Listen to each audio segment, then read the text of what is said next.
দশ থেকে 15 বছর আগে তখন থেকে দেখতাম যে প্রতি বছরই 50 থেকে 60টি আনুমানিক এরকম মৌচাক বাঁধা বাসে এই বাসায় দূর দূরান্ত থেকে দেখতে আসে। আমাদের দেখে খুবই ভালো লাগে, এমনকি আমরা তাদের মানে ঘুরে ঘুরে দেখাই।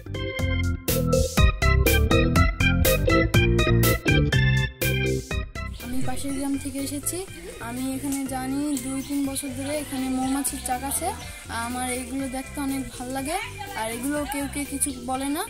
আমি আজকে ছুটি পেয়ে আমি আজকে এখানে দেখতে এসেছি। সচরাচর সেগুলো দেখা যায় না মধুর চাকগুলা, বাট এইটা যে এই বাড়িতে এতগুলো মধুর চাক আছে সেগুলো দেখে আমরা আসলে শিহরিত।